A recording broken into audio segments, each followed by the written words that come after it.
আমাদের এই সলভিং এর ব্যাপারটা শেষ।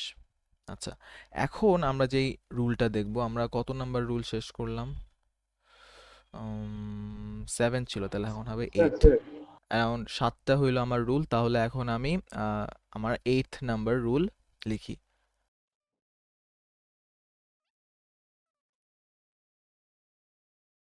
এই কথাটার মানে কি? লগ টু বি ডিফাইন্ড মানে হচ্ছে আমার কোন ভ্যালুগুলা থাকলে আমার লগ ডিফাইন্ড হবে।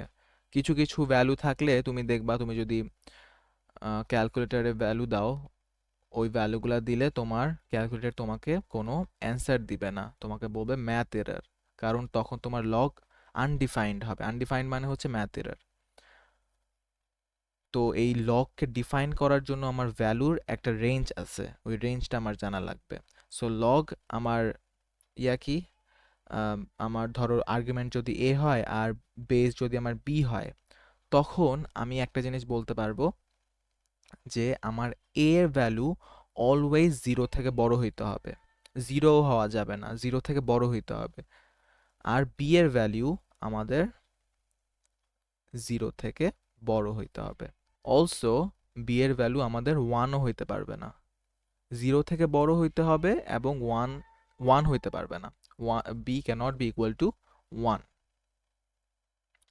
ঠিক আছে? যেমন ধরো, হ্যাঁ স্যার। আমি তোমাকে কিছু এক্সাম্পল দেই। যেমন আমি তোমাকে লিখলাম, আমি কি লগ এ বেস বি, আর আমার এ যেটা হচ্ছে আমার argument, argument always has to be greater than 0। তাহলে আমি আর্গুমেন্টের দিক থেকে একটু দেখি। ধরো আর্গুমেন্ট লগ 8 বেস 2। তো এটা তুমি যদি ক্যালকুলেটরে দাও, তোমার একটা ভ্যালু চলে আসবে 3, সমস্যা নাই, এটা একদম পারফেক্ট। কিন্তু এখন যদি তুমি একটা ভ্যালু দাও যে লগ, বেশি কিছু চেঞ্জ করবা না, তুমি সেমই রাখলা 8 2, খালি 8 এর সাথে একটা মাইনাস দিয়ে দিলা। এখন তুমি এই জিনিসটা ক্যালকুলেটরে দিয়ে দেখো কি আসে, কি আসে আমাকে বলো। স্যার ম্যাথ এরর বলতেছি। Math error, math error, math error কেন? কারণ আমার লগের ভ্যালু, লগের আর্গুমেন্ট, আর্গুমেন্টের ভ্যালু যদি আমার 0 থেকে ছোট আসে, আর -8 হচ্ছে 0 থেকে ছোট, সো -8 মানে 0 থেকে যদি ছোট হয়, তাহলে আমার ম্যাথ এরর হয়ে যাবে, কারণ আমার লগ ওই সময় আনডিফাইন্ড হয়ে যাবে। So for log to be defined, we have to make sure that the argument is always greater than 0. ওকে, এই জিনিসটা ক্লিয়ার? হ্যাঁ স্যার। আচ্ছা, যদি ক্লিয়ার থাকে তাহলে আমাকে এটার অ্যান্সার দাও তো। লগ 0 বেস 2, এটা কি ক্যালকুলেটর ইউজ করা ছাড়া এটা কি আমার ভ্যালু দিবে ক্যালকুলেটর, নাকি আমার ম্যাথ এরর আসবে আবার? স্যার এটা ম্যাথ এরর আসবে, ম্যাথ এরর কেন আসবে? কারণ সেটা তো জিরো থেকে কম, জিরো 0 থেকে কম তো না, তাহলে 0 হলে না, সমস্যা লাইক কি? জিরোই।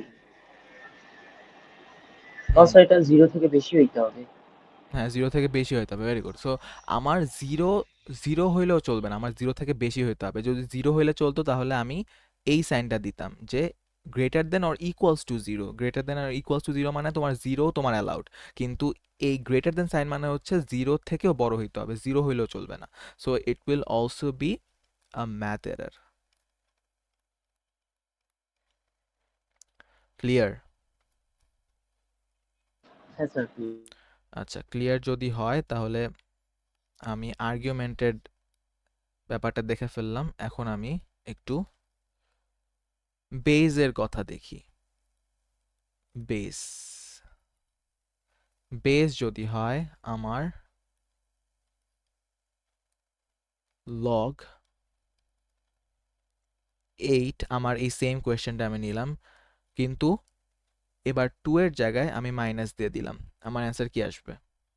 স্যার এটা তো ম্যাথ এরর আসবে, ম্যাথ এরর আসবে। বিকজ হ্যাঁ, জিরো থেকে কম বেসটা। রাইট, আমার 0 থেকে কম হইলেই আমার বেসও হচ্ছে এবার 0 থেকে কম, মাইনাস চলে গেছে, তাহলে আমার এবারও ম্যাথ এরর আসবে। আচ্ছা, মানে এই কোয়েশ্চেনের অ্যান্সারটা দাও যে আমার যদি লগ 2 বেস 1 থাকে, এখন আমার অ্যান্সার কি আসবে?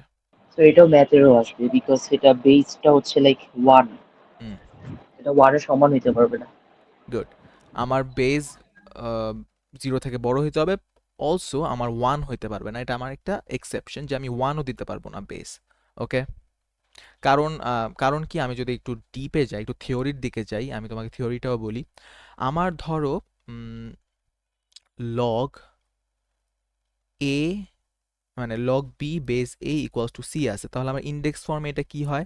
ইন্ডেক্স ফর্মে আমার আসে হচ্ছে A to the power C equals to B. এখন তুমি চিন্তা করো, আমার লগ ধরো যে কোনো একটা নাম্বার থাকলো, 3 থাকলো, আমি ধরো 3 ধরলাম, আর এ আমি 1 নিলাম, ইকুয়ালস টু কোনো একটা নাম্বার থাকলো, ধরো আমি এজিউম করে নিলাম, আমার ম্যাথ এরর হচ্ছে না, আমার কোনো একটা নাম্বার আসতেছে, সেটা হচ্ছে এক্স না, আমি কোনো একটা নাম্বার নিই, আহ, ধরো 2।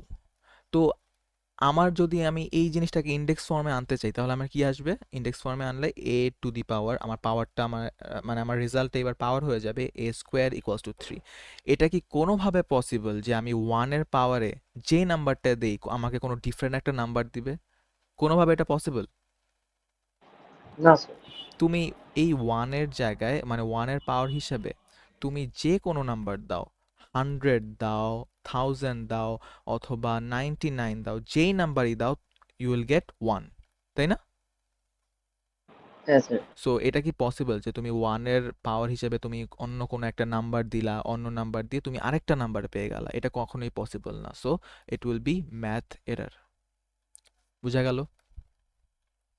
হ্যাঁ এই স্যার। এই জিনিস তোমাকে কেউ জিজ্ঞেস করবে না, বাট এটা তাও তোমার জানার জন্য বলে দিলাম। আচ্ছা, সো আমার এই জিনিসটা ক্লিয়ার। এখন চলো আমরা নেক্সট রুলে যাই।